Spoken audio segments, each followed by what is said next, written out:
ಲಕ್ಷ್ಮಿ ಹೆಬ್ಬಾಳ್ಕರ್ ವಿರುದ್ಧ MLC city Ravi ಅಶ್ಲೀಲ ಪದ ಬಳಕೆ ಆರೋಪ ಕೋಲಾಹಲಕ್ಕೆ ಕಾರಣವಾಗಿದೆ. ಸುವರ್ಣಸೌಧದಲ್ಲೇ ಸಿಟಿ ರವಿಯನ್ನ ಬಂಧಿಸಿ ರಾತ್ರೋರಾತ್ರಿ ಠಾಣೆಯಿಂದ ಠಾಣೆಗೆ ಶಿಫ್ಟ್ ಮಾಡಲಾಗ್ತಾ ಇದ್ದು ಹೈ ಡ್ರಾಮಾವೇ ನಡೆದಿದೆ.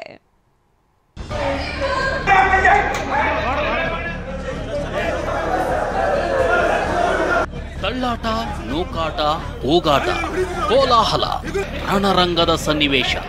ಬೆಳಗಾವಿ ಅಧಿವೇಶನದ ಕೊನೆಯ ದಿನ ಅಲ್ಲೋಲ ಕಲ್ಲೋಲವೇ ಸೃಷ್ಟಿಯಾಗಿದೆ. ವಿಧಾನ ಪರಿಷತ್ನಲ್ಲಿ ಸಿಟಿ ರವಿ ಸಚಿವೆ ಲಕ್ಷ್ಮಿ ಹೆಬ್ಬಾಳ್ಕರ್ ವಿರುದ್ಧ ಅಶ್ಲೀಲ ಪದ ಬಳಕೆ ಮಾಡಿದ್ರು ಅನ್ನೋ ವಿಚಾರ ಕಾಂಗ್ರೆಸ್ ಮತ್ತು ಬಿಜೆಪಿ ನಡುವೆ ಕುರುಕ್ಷೇತ್ರವೇ ನಡೆದಿದೆ.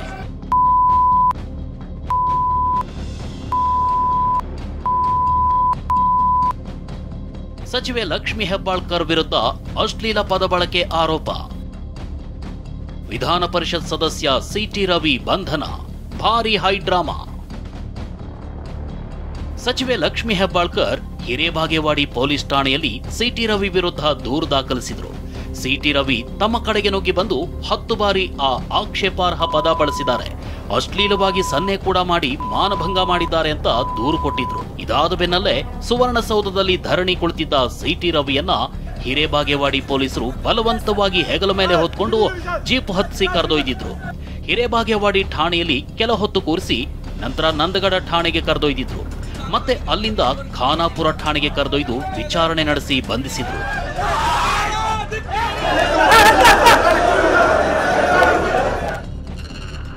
ಖಾನಾಪುರ ಪೊಲೀಸ್ ಠಾಣೆಯಿಂದ ಬೆಂಗಳೂರಿಗೆ ಸಿಟಿ ರವಿ ಶಿಫ್ಟ್.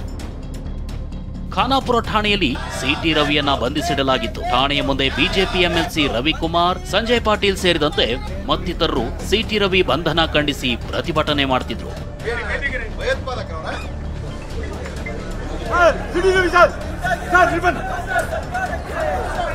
ನಂತರ ವಿಪಕ್ಷ ನಾಯಕ ಆರ್ ಅಶೋಕ್, ಬಸನಗೌಡ ಪಾಟೀಲ್ ಯತ್ನಾಳ್, ಸುನೀಲ್ ಕುಮಾರ್, ಅರವಿಂದ್ ಬೆಲ್ಲದ್, ಮಾಜಿ ಸಚಿವ ಪ್ರಭು ಚೌಹಾಣ್ ಖಾನಾಪುರ ಪೊಲೀಸ್ ಠಾಣೆಗೆ ಲಗ್ಗೆ ಹಾಕಿದ್ರು. ಆದ್ರೆ ಠಾಣೆಯೊಳಗೆ ಯಾರನ್ನೂ ಬಿಡದ ಕಾರಣ ಭಾರೀ ಜಟಾಪಟಿಯೇ ನಡೆಯಿತು. ಪೊಲೀಸರ ನಡೆಗೆ ಕೆರಳಿದ ಆರ್ ಅಶೋಕ್, ನಾನ್ ಕೂಡ ಹೋಮ್ ಮಿನಿಸ್ಟರ್ ಆಗಿ ಕೆಲಸ ಮಾಡಿದ್ದೀನಿ, ಇದೆಲ್ಲವೂ ನಡೆಯೋದಿಲ್ಲ, ಎಚ್ಚರಿಕೆ ನೀಡಿದ್ರು.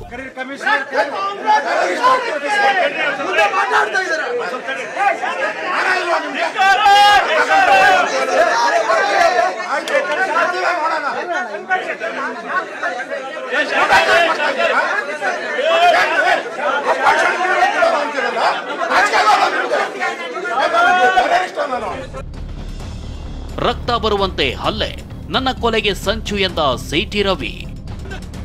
ಇನ್ನು ಖಾನಾಪುರ ಠಾಣೆಯಲ್ಲಿ ಸಿಟಿ ರವಿ ಕೂಡ ಲಕ್ಷ್ಮಿ ಹೆಬ್ಬಾಳ್ಕರ್ ವಿರುದ್ಧ ಪ್ರತಿ ದೂರು ದಾಖಲಿಸಿದ್ದಾರೆ. ಖಾನಾಪುರ ಠಾಣೆಯಲ್ಲಿ ಪರಿಸ್ಥಿತಿ ವಿಕೋಪಕ್ಕೆ ತಿರುಗ್ತಾ ಇದ್ದಂತೆ ಕಾನೂನು ಸುವ್ಯವಸ್ಥೆ ಕಾರಣ ಪೊಲೀಸರು ಸಿಟಿ ರವಿಯನ್ನ ಬೆಂಗಳೂರಿಗೆ ಶಿಫ್ಟ್ ಮಾಡಲು ಮುಂದಾದ್ರು. ಈ ವೇಳೆಯೂ ಭಾರಿ ಹೈ ಡ್ರಾಮಾವೇ ನಡೆಯಿತು. ಬಿಜೆಪಿ ನಾಯಕರು ಏಕಾಏಕಿ ಮುಗಿಬಿದ್ರು. ಇದರಿಂದ ಭಾರಿ ತಳ್ಳಾಟ, ನೂಕಾಟವೇ ನಡೆಯಿತು. ಪೊಲೀಸರ ವರ್ತನೆ ವಿರುದ್ಧ ಆಕ್ರೋಶ ಹೊರಹಾಕಿದ ಸಿಟಿ ರವಿ, ನನ್ನ ಕೊಲೆಗೆ ಸಂಚು ನಡೆಸಲಾಗಿದೆ ಅಂತ ಗಂಭೀರ ಆರೋಪ ಮಾಡಿದ್ರು. ನನ್ನ ಮೇಲೆ ಏನ್ ಕೇಸ್ ದಾಖಲಾಗಿದೆ ಅನ್ನೋದನ್ನ ಇದುವರೆಗೂ ನನಗೆ ಹೇಳಿಲ್ಲ. ನನ್ನ ಮೇಲೆ ಕೊಲೆ ಪ್ರಯತ್ನ ನಡೀತು ಸುವರ್ಣಸೌಧ ಕಾರಿಡಾರ್ನಲ್ಲಿ. ನಾನು ಆ ಕೊಲೆ ಪ್ರಯತ್ನ ನಡೆದಿರೋಕ್ಕೆ ಸಂಬಂಧಪಟ್ಟಂತೆ ಸಭಾಪತಿಗಳಿಗೂ ದೂರು ಸಲ್ಲಿಸಿದ್ದೀನಿ, ಇವರಿಗೂ ದೂರು ಸಲ್ಲಿಸಿದ್ದೀನಿ. ಕಳೆದ 1 ಗಂಟೆಯಿಂದ 0 FIR ಮಾಡಿ ಅಂತ ಗೊತ್ತಿದ್ದೀನಿ. ಇವತ್ತವರೆಗೂ ನನಗೆ ಈ ಕಡೆ 0 FIR ಕಾಪಿ ಕೊಡ್ತಾ ಇಲ್ಲ. ಅವರೆಲ್ಲರ ನಡವಳಿಕೆ ಅನುಮಾನಾಸ್ಪದವಾಗಿದೆ. ನನಗೆ ಇವ್ರದ್ದೇನೋ ಹಿಡನ್ ಅಜೆಂಡಾ ಇದ್ದಂತೆ ಕಾಣ್ತಾ ಇದೆ. ವಿಪಕ್ಷ ನಾಯಕ ಆರ್ ಅಶೋಕ್, ಪೊಲೀಸರು ಸಿಟಿ ರವಿಗೆ ರಕ್ತ ಬರುವಂತೆ ಹೊಡೆದಿದ್ದಾರೆ, ಈ ಕಾಂಗ್ರೆಸ್ನವ್ರು ಏನು ಮಾಡೋದಕ್ಕೂ ಹಿಂಜರಿಯಲ್ಲ, ಈ ಸರ್ಕಾರ ಬೆಳಗಾವಿಯನ್ನ ಮಿನಿ ಪಾಕಿಸ್ತಾನ ಮಾಡಿದೆ ಅಂತ ಆಕ್ರೋಶ ಹೊರಹಾಕಿದ್ರು. ಒಳಗಡೆ ಅವ್ರ ಮೇಲೆ ಹಲ್ಲೆ ಮಾಡಿ ಅವರಿಗೆ ತಲೆಗೆ ಪೆಟ್ಟು ಬಿದ್ದು ರಕ್ತ ಸುರಿತಾ ಇದೆ. ಕಾಂಗ್ರೆಸ್ಸಿನ ಮುಖ್ಯಮಂತ್ರಿಗಳು, ಉಪಮುಖ್ಯಮಂತ್ರಿಗಳ ಚಿತಾವಣೆ ಮೇಲೆಗೆ ಅವ್ರ ಮೇಲೆ ಹಲ್ಲೆ ಮಾಡಿ ರಕ್ತ ಬರೋ ರೀತಿ ಹೊಡೆದಿದ್ದಾರೆ. ಇಲ್ಲೇ ಅವ್ರನ್ನ ತಗೊಂಡೋಗೋವಾಗ ತಾವು ನೋಡಿದ್ದೀರ, ಹಣೆಗೆ ರಕ್ತ ಸುರಿತಾ ಇದೆ. ಆದರೂ ಬಿಡದೆ ಈ ಪೊಲೀಸರು ದೌರ್ಜನ್ಯವನ್ನು ಮಾಡ್ತಾ ಇರೋದು ಕಣ್ಣಾರೆ ತಾವೆಲ್ಲರೂ ಕೂಡ ನೋಡಿದ್ದೀರ. ಇದು ಪಾಕಿಸ್ತಾನ ಇದ್ದರೂ ಕೂಡ ಈ ಥರದೊಂದು ಆಗಲ್ಲ. ಪಾಕಿಸ್ತಾನನ ಮಾಡಕ್ಕೆ ಹೊರಟಿದ್ದಾರೆ ಈ ಕಾಂಗ್ರೆಸ್ ಅವರು. ಯಾರ್ಯಾರು ಈ ಸಿಟಿ ರವಿ ಹಿಂದೂ ವಿಚಾರವಾಗಿ ಹೋರಾಟ ಮಾಡ್ತಾರೆ ಅಂಥೇಳಿ ಇವತ್ತು ಅವ್ರ ಮೇಲೆ ಹಲ್ಲೆ ಮಾಡಿರೋಂಥದ್ದು ಖಂಡಿಸ್ತೀನಿ. ಶಾಸಕ ಬಸನಗೌಡ ಪಾಟೀಲ್ ಯತ್ನಾಳ್ ಡಿಸಿಎಂ ಮತ್ತು ಗೃಹ ಸಚಿವರ ಸೂಚನೆಯಂತೆ ಪೊಲೀಸ್ ಕಮಿಷನರ್ ವರ್ತಿಸುತ್ತಿದ್ದಾರೆ. ಸಿಟಿ ರವಿ ತಲೆಗೆ ರಕ್ತ ಬರುವಂತೆ ಏಟು ಬಿದ್ದಿದೆ ಅಂತ ವಾಗ್ದಾಳಿ ನಡೆಸಿದ್ರು.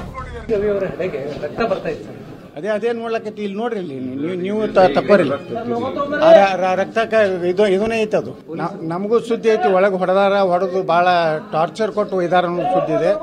ಇನ್ನೂ ರಸ್ತೆಯಲ್ಲಿ ಏನೇನು ಮಾಡ್ತಾರೋ ಗೊತ್ತಿಲ್ಲ. ಜೀವದ ಅಪಾಯ ಇದೆ. ಅದಾದರೆ ಇದಕ್ಕೆ ಕಮಿಷನರ್ನೇ ಜವಾಬ್ದಾರಿ ಆಗ್ತಾರೆ ಮತ್ತು DCM ಜವಾಬ್ದಾರಿ ಆಗ್ತಾರೆ. ಇವರಿಬ್ಬರ ಆಟ ಫೋನ್ ನೋಡ್ಲಕತ್ತೀವಿ, ಕಂಟಿನ್ಯೂ DCM ಜೊತೆಗೆ ಮಾತಾಡ್ಕೊತಿದ್ದಾರೆ. ನಮ್ಗೆ ಮಾತಾಡಕ್ಕೆ ಅವ್ರಿಗೆ ತಯಾರಿಲ್ಲ. ಒಟ್ಟೆ ಇನ್ನೂ ಫೋನ್ ತೊಗೊಂಡೆ ಅಡ್ಡಾಡ್ಲಕತ್ತಾರೆ ಇಡೀ ಪೊಲೀಸ್ ಸ್ಟೇಷನ್. ಶಾಸಕ ಅರವಿಂದ್ ಬೆಲ್ಲದ್, ಲಕ್ಷ್ಮೀ ಹೆಬ್ಬಾಳ್ಕರ್ ಮತ್ತು ಡಿಕೆಶಿ ಕಾಂಗ್ರೆಸ್ನ ಗೂಂಡಾಗಳು ಅಟ್ಯಾಕ್ ಮಾಡಿದ್ರು. ಸಿಟಿ ರವಿ ಅವರಿಗೆ ಏನಾದ್ರೂ ಆದ್ರೆ ಸಿಎಂ DCM ಕಾರಣ ಅಂತ ಹರಿಹಾಯ್ತು. ಅವ್ರನ್ನ ಇಲ್ಲಿಂದ ಬೆಂಗಳೂರಿನ ಜನಪ್ರತಿನಿಧಿಗಳ ನ್ಯಾಯಾಲಯಕ್ಕೆ ಕರ್ಕೊಂಡು ಹೋಗ್ತೀವಿ ಅಂತೇಳಿ ಮೊದಲು ಪೊಲೀಸ್ ಸ್ಟೇಷನ್ದಲ್ಲಿ ನಮಗೆ ಹೇಳಿದರು.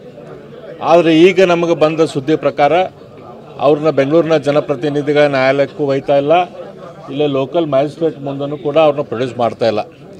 ನಮಗೆ ಸಂಶಯ ಐತೆ ಅವ್ರ ಜೀವದ ಮೇಲೆ ಭಾಳ ತೊಂದರೆ ಐತಂತೆ. ಅವ್ರ ಜೀವಕ್ಕೆ ಅಥವಾ ಅವ್ರಿಗೆ ಮೇಲೆ ಏನಾದರೂ ಕೂಡ ಹಾನಿ ಆತಂತಂದ್ರೆ ಅದಕ್ಕೆ ನೇರವಾಗಿ ಮುಖ್ಯಮಂತ್ರಿಗಳು, ಉಪಮುಖ್ಯಮಂತ್ರಿಗಳು ಅದಕ್ಕೆ ರೆಸ್ಪಾನ್ಸಿಬಲ್ ಆಗ್ತಾರೆ. ಅವರೇ ಅದಕ್ಕೆ ಜವಾಬ್ದಾರಿ ಹೊರಬೇಕಾಗ್ತದಂತೆ ಈ ಸಂದರ್ಭದಲ್ಲಿ. ಇಂದು ಜನಪ್ರತಿನಿಧಿಗಳ ಕೋರ್ಟ್ ಮುಂದೆ ಸಿಟಿ ರವಿ ಹಾಜರು. ನಿನ್ನೆ ರಾತ್ರಿ ಸಿಟಿ ರವಿಯನ್ನ ಖಾನಾಪುರ ಠಾಣೆಯಿಂದ ಬೆಂಗಳೂರಿಗೆ ಬಿಗಿ ಭದ್ರತೆಯಲ್ಲಿ ಕರೆತರಲಾಗ್ತಿದೆ. ಇಂದು ಸಂಜೆಯೊಳಗೆ ಬೆಂಗಳೂರಿನ ಜನಪ್ರತಿನಿಧಿ ಕೋರ್ಟ್ಗೆ ಸಿಟಿ ರವಿಯನ್ನ ಪೊಲೀಸರು ಹಾಜರುಪಡಿಸಲಿದ್ದಾರೆ ಅಂತ ಹೇಳಲಾಗ್ತಿದೆ.